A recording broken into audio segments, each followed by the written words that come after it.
Acier précieux. La méthode Keraoshi, issue de la fonte du fer en acier, produit du tamahagane, l'acier précieux. Elle est différente du haut fourneau traditionnel ou du haut fourneau moderne. Il s'agit d'un processus direct de fabrication d'acier et dans ce cas, le tatara est exploité comme un bas fourneau. Le kera est une éponge de fer, un conglomérat massif de fer, d'acier et de scorie. Pour déterminer quel morceau de kera était du tamahagane et lequel ne l'était pas, il fallait briser le bloc en plusieurs morceaux et effectuer plusieurs tests pour les classer. Si le petit bloc analysé était plus dur, se cassant au lieu de se plier, et était généralement situé dans la zone extérieure du kera, c'était du tamahagane. Les autres qualités d'acier, type faible en carbone ou fer pur, réagissent différemment en pliant. Il était donc plus facile, en ayant une bonne qualité d'expérience, de déterminer la quantité de carbone qu'il y avait à l'intérieur. Avant d'envoyer les différentes pièces d'acier et de fer forgé au forgeron, il était généralement consolidé par martelage. Les pièces étaient chauffées jusqu'à ce qu'elles soient rouges, puis martelées. Ce procédé permet d'améliorer encore la pureté du fer ou de l'acier puisque les scories emprisonnées à l'intérieur sont expulsées. Kera contient un mélange inhomogène de fer forgé, type Bukera, 0,2% de carbone, d'acier et de fonte brute, appelée Zuku, à 2% de carbone. La teneur en carbone de Kera n'est pas uniformément répartie. L'acier à haute teneur en carbone contient environ 0,6 à 1,5% de carbone et est appelé tamahagane. Le fer à faible teneur en carbone contient environ 0,2% de carbone. Il est souvent refondu avec de la fonte brute pour fabriquer du sagahagane contenant 0,7% de carbone. Le kera est un résultat de déoxydation produit lorsque le charbon de bois et le sable de fer sont fusionnés ensemble. À partir de 8 tonnes de sable ferreux et 13 tonnes de charbon de bois, le kera pèse environ 2,5 tonnes, contenant 1 tonne 8, 1,8 tonnes d'acier. Il contient 500 kg d'acier qui servira à la fabrication d'armes.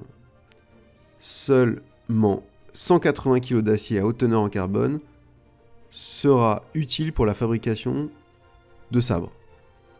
Avec 180 kg, on peut faire environ 18 sabres japonais type Uchi Katana Bohi de Nagasa 60 cm ou environ 9 Uchi Katana Nohi de 70-80 cm. Cela dépend toujours des compétences du forgeron qui va expulser une plus ou moins importante quantité d'acier au fur et à mesure de la forge. 1 tonne 5 d'acier de kera coûte environ 100 000 $. C'est 100 fois plus cher que ce que coûte l'acier moderne. Le tamahagane. Le tamahagane est d'aspect argenté comme son nom l'indique. Acier précieux, acier bijou. Le tamahagane n'est pas fait en fonte, car la fonte contient 2% de carbone, mais en acier contenant 0,6 à 1,5% de carbone. À partir de 21 tonnes de charbon de bois et de sable de fer, le poids du kera représente environ 5% des matières premières utilisées pour le tatara. À partir de 1 tonne 5 de kera, on fait donc 500 kg d'acier pour faire des armes, soit environ 200 kg à peu près de tamahagane pour la fabrication de sable japonais. Donc le tamahagane représente environ 10 à 20% du kera, selon le rendement. Le tamahagane représente donc environ 0,5% sur 21 tonnes de matières premières. C'est donc un acier vraiment précieux et cher. La meilleure partie de l'acier, entre 0,6 et 1,5 de carbone, et tama veut dire précieux et hagane veut dire acier pour sabre. Puisque ha, ça veut dire tranchant et gane, ça veut dire acier. Donc hagane veut dire acier pour sabre, pour lame de sabre.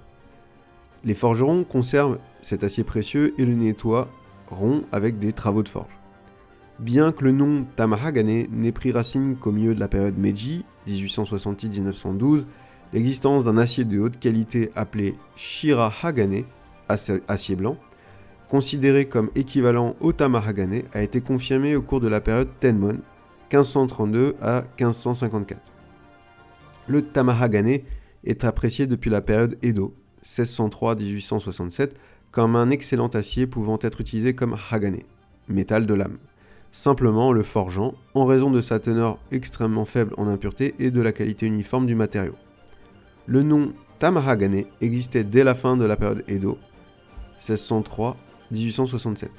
À cette époque, le tamahagane était une boule ronde à grains fins produite par broyage de Kera, la loupe. La plupart des aciers au carbone intermédiaire, du fer forgé à 0,2% de carbone, et des aciers refondus, sera utilisé pour des outils ou des couteaux. Seules les meilleures pièces d'acier à haute teneur en carbone, ainsi que du fer forgé et de la fonte, sont utilisées pour la forge de katana. Le processus de décarburation. Le tamahagane, 0,6 à 1,5% de carbone, sera réduit à 1,1% de carbone. Cela se produit lorsque le métal est chauffé à des températures de 800 degrés Celsius ou plus lorsque le carbone du métal réagit avec des gaz contenant de l'oxygène et de l'hydrogène. Du point de vue de la technologie moderne de notre industrie métallurgique, le tamahagane est un matériau en acier brut qui est un métal assez impur, parce que le minerai de fer contenu dans le sable ferreux contient trop d'impuretés et que le four Tatara ne peut atteindre qu'une température maximale limitée à 1300 degrés pour éliminer les impuretés de l'acier. Le rendement, avec un four traditionnel à tube en argile ou rectangulaire, un forgeron de couteau japonais peut produire actuellement au Japon, à partir de 30 kg de fer, environ 10 kg d'acier tamahagane. C'est l'équivalent d'un bohi uchi katana d'1 kg avec nakasa de 60-70 cm avec un bon forgeron japonais ne dépensant pas trop d'acier durant le processus de forge. Il est totalement possible qu'un forgeron ait besoin de plus d'acier que 10 kg et ait besoin de 20, 30 ou 40 kg d'acier selon la taille de la lame, sa géométrie de lame, sa construction de lame, etc. Les étincelles produites sur une machine à aiguiser peuvent révéler la teneur en carbone. Traditionnellement, il était martelé pour définir différents niveaux de carbone. Si le matériau en acier se courbait, cela révélait une faible teneur en carbone, ou s'il se cassait, car il était fragile, cela révélait une haute teneur en carbone. Le sagegane. Donc là, c'est les images que vous voyez en même temps. C'est un autre processus de forge type Tatara, moins connu. De son nom Zukuoshi Tatara, le haut fourneau traditionnel japonais à haute température, comme dans l'industrie métallurgique moderne, diffère légèrement de son homologue le Kera Oshi Tatara. Généralement, le matériau de départ est soit du minerai de fer, soit un sable de fer particulier, appelé akame ou akome, qui se réduit facilement au four. L'air est amené dans toute la partie basse du four, l'angle de la partie inférieure du four est plus grand et du sable de fer est ajouté après le charbon de bois. Ce tatara atteint environ 1500 degrés Celsius, ce qui permet d'atteindre le point de fusion du fer. Avec les minerais de fer qui restent 4 jours à l'intérieur du four, la température est donc uniforme dans l'ensemble des fours, contrairement à la version Kera. Cela permet aux atomes de carbone de se répartir uniformément et de réagir avec ceux du fer, formant une fonte dont le point de fusion est d'environ 1150 degrés Celsius. Lorsque la fonte est à l'état liquide, les scories sont entièrement séparées. Et le produit final sera beaucoup plus pur que celui d'un bas fourneau. Cependant, on produit de la fonte et non de l'acier. Cela signifie qu'un processus supplémentaire appelé affinage est nécessaire pour réduire la teneur en carbone du matériau et fabriquer de l'acier ou du fer forgé. En japonais, l'ensemble du processus s'appelle ookaji et implique sage, qui transforme la fonte en acier à moyenne haute teneur en carbone appelée sagegane, et onba, qui abaisse encore davantage la teneur en carbone et produisent de l'oroshigane avec les mêmes propriétés que le fer forgé. Donc on est à 0,2-0,3% de carbone. Contrairement au Kera Oshi, pour produire de l'acier avec la méthode Zuku, 2 phases sont nécessaires, c'est un processus métallurgique indirect. La première est la fusion du fer, charbon, fonte en liquide. Le four est chauffé avec du charbon de bois, puis on ajoute du sable de fer. Le processus dure 4 jours, au cours desquels les scories sont entièrement séparées de l'acier. Le produit final est coulé dans des moules, puis introduit dans une parure métallurgique plus proche du four permettant de décarburer la fonte. C'est là que commence la phase de collage. Dans le premier passage appelé sage, les blocs de fonte étaient placés dans un tunnel à l'avant de la tuyère, donc c'est le tube permettant d'insuffler de l'air dans le four, recouvert de charbon de bois, puis cuit avec de l'air soufflé, et après 1 heure, les blocs ont été fondus et leur teneur en carbone a été abaissée entre 0,7 et 1% de carbone. L'humidité a été soigneusement vérifiée et finalement de l'eau a été ajoutée car les températures élevées asséchaient le foyer et rendaient l'acier trop cassant. Après 2 heures, Sagegane a été obtenu et il n'y a eu aucune perte de matière. Le deuxième passage appelé Onba, les blocs Sagegane étaient mélangés avec des blocs Bukera en 2 portions pour 1 comme quantité. Le processus est similaire, du charbon de bois a été ajouté et avec un souffle d'air, les premiers blocs de Sagegane ont commencé à fondre. Ensuite, ils ont été agglomérés et décarburés davantage. Une fois ce processus terminé, le résultat était forgé par martelage et chauffage et transformé en plaques.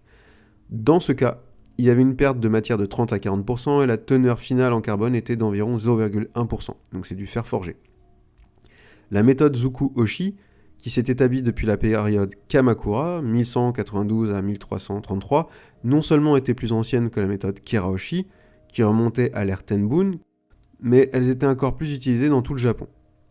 Les hauts fourneaux, bien que plus sophistiqués et avancés que les bas fourneaux, sont moins connus au Japon. Pour quelle raison ? Les Japonais ont probablement obtenu leur technologie de Chine, qui utilisait déjà des hauts fourneaux. Et jusqu'à récemment, on supposait qu'en Chine, les bas fourneaux n'étaient pas utilisés à cette époque.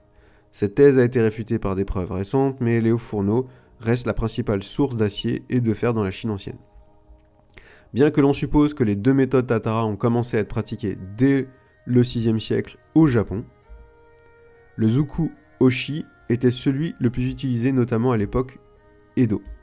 Ainsi, la majorité des objets en fer et en acier auraient été fabriqués à partir de Zuku-Tatara. Au début du XXe siècle, le Tatara était obsolète.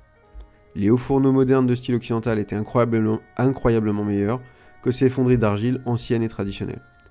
Après la Seconde Guerre mondiale, une grande partie de l'histoire et des connaissances ont été perdues au Japon et peu d'hommes ont commencé à étudier l'histoire des katanas en profondeur avec des outils modernes. Il y a eu en fait un débat pour savoir si les forgerons d'autrefois utilisaient du tamahagane ou du sagegane. Et dans les années 70, lorsque le Nitoho Tatara a commencé à être exploité, ils ont choisi un Keraoshi Tatara.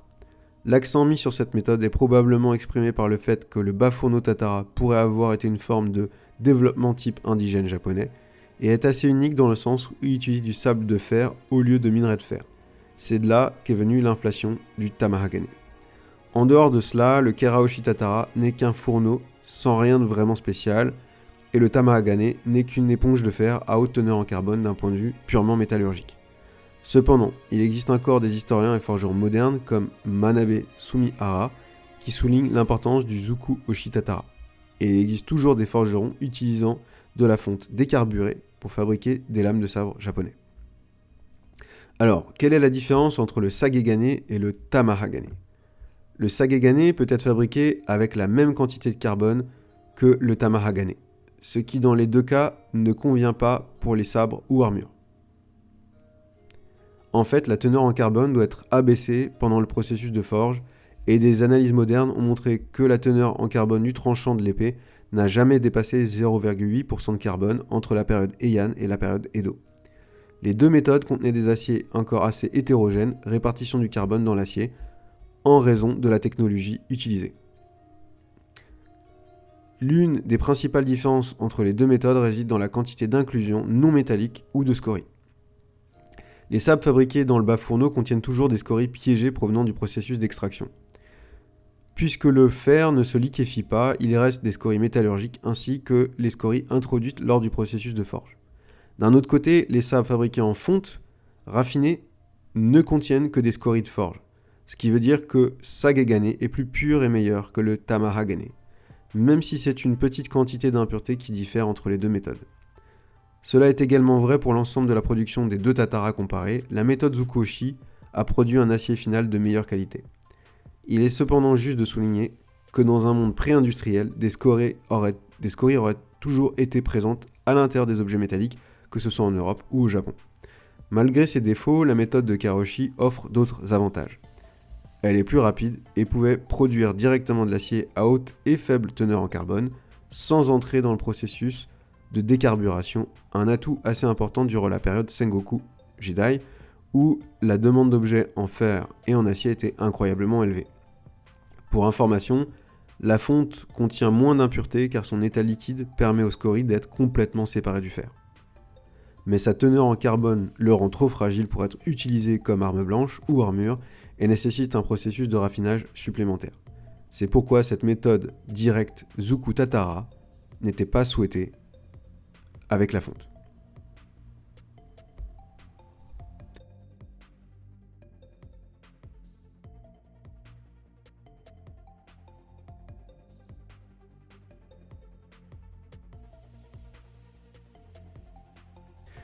Donc, on va essayer d'expliquer maintenant le processus de l'acier moderne. Donc, l'acier moderne industriel, c'est l'acier de fusion, peut être fabriqué à partir de minerais de fer ou de ferraille. Les minerais de fer et la chaux sont d'abord concassés et agglomérés dans une coquerie. Le charbon est transformé en coke en le chauffant à l'abri de l'air. Le minerai de fer et la coke sont chauffés à des températures très élevées dans un haut fourneau.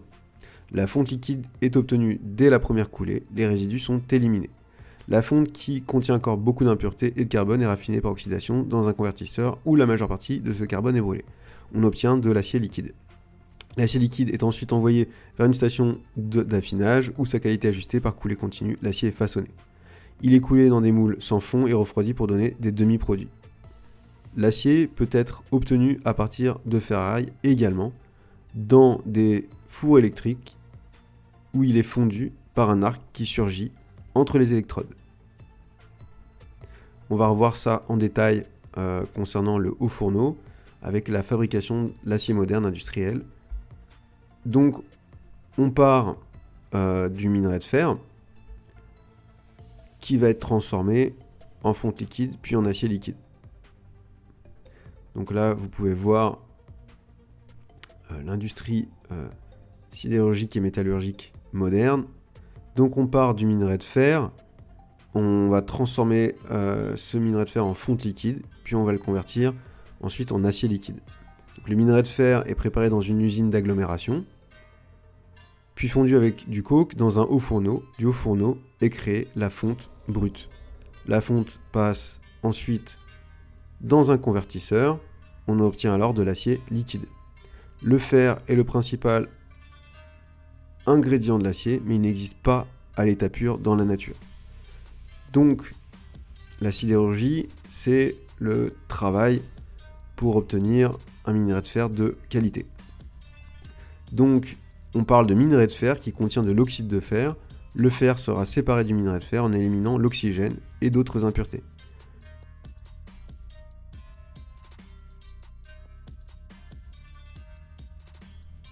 Mais nous allons d'abord préparer le minerai sur la chaîne d'agglomération. Sur la ligne d'agglomération, le minerai est broyé, calibré puis cuit, obtenant ainsi une sorte de gâteau poreux et rigide qui est constitué de grains agglomérés agglutinés.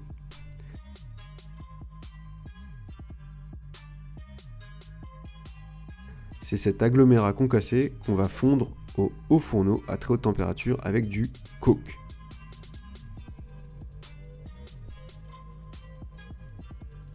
Donc, le coke, c'est un combustible puissant, fabriqué à partir du charbon. Donc, le coke est en fait du carbone presque pur. Et c'est ce carbone qui va nous permettre de séparer le fer de l'oxygène. Là, vous voyez la coquerie. Le coke et l'aggloméré sont transportés ensuite vers le haut fourneau. Donc le haut fourneau est l'un des éléments les plus impressionnants du complexe sidérurgique. Il peut atteindre 90 mètres de haut. Là, on voit le haut fourneau. C'est assez impressionnant. On voit que entre Zuku Hoshi et le haut fourneau industriel, il y a une différence. Le minerai aggloméré et le coke sont chargés en couches alternées dans la partie supérieure du haut fourneau. La proportion est de 5 doses de minerai pour une dose de coke et le chargement et le dosage sont automatisés. Dans le bas du haut fourneau, on insuffle de l'air chaud à presque 1200 degrés. Cela provoque la combustion du coke qui va entraîner la fusion du minerai. Dans le haut fourneau, l'union entre le fer et l'oxygène est rompue par le carbone qui a une très forte attirance pour l'oxygène. Ainsi, grâce au carbone contenu dans le coke, on a isolé le fer. À la sortie du haut fourneau, la fonte liquide est récupérée à 1500 degrés. La fonte est un mélange de 96% de fer et de 4% de carbone. Ce carbone provient de la petite partie du coke qui n'a pas brûlé. Un acier ne contient pas plus de 1% de carbone, donc à la sortie du haut fourneau, on est encore à plus de 4%. Ce n'est pas de l'acier, c'est de la fonte. Avec 1 tonne de minerai, on fabrique 600 kg de fonte. Le reste est transformé en gaz et en résidus liquides qui vont se solidifier. La fonte va à l'acierie. La fonte est transportée à chaud dans des wagons spéciaux. À son arrivée à l'acierie, elle est versée dans une énorme cuve appelée poche. Cette poche est acheminée vers le convertisseur. C'est une sorte de marmite géante où la fonte est transformée en acier. Sur le lit de ferraille, on verse la fonte liquide, on souffle ensuite de l'oxygène pour brûler la majeure partie du carbone et des impuretés contenues dans la fonte. Le bain est à 1600 degrés Celsius. En sortie du convertisseur, on obtient de l'acier que l'on appelle acier sauvage. À ce stade, il n'est pas tout à fait terminé et n'est pas à la nuance souhaitée. Ainsi, dans l'acier sauvage, il reste une faible proportion de carbone qui est encore trop élevée pour certaines nuances d'acier. C'est ainsi à la station de raffinage que l'on décarbure, c'est-à-dire que l'on élimine l'excès de carbone. Pour décarburer l'acier sauvage, eh bien, il va falloir de l'oxygène et de l'argon qui vont être injectés dans l'appareil. Le carbone est évacué vers la partie haute sous forme gazeuse.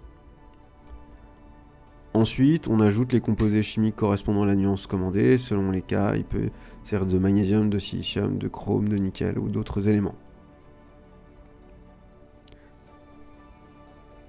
Au moment de l'affinage, tout est soigneusement contrôlé, les dosages sont précis, au millionième près.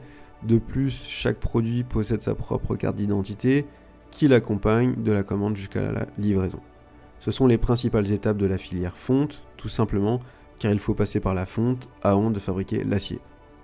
Avec 1 tonne de fonte, nous fabriquons 1,1 tonne d'acier, puis différentes étapes pour donner différentes formes de produits exploitables à base d'acier. On voit donc que le rendement est bien supérieur à partir des matières premières, des matériaux bruts utilisés, que ce soit coke ou minerai de fer, par rapport au rendement traditionnel du tatara, de la même méthode type au fourneau, ou de la méthode bas fourneau.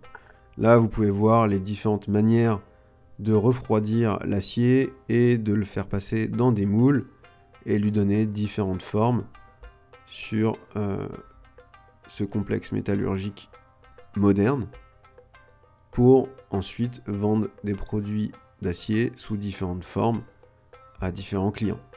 Voilà, là c'est le haut fourneau. On a bien vu les différentes étapes qui sont résumées encore à l'écrit là. Et on a fini pour cette partie sur l'acier précieux.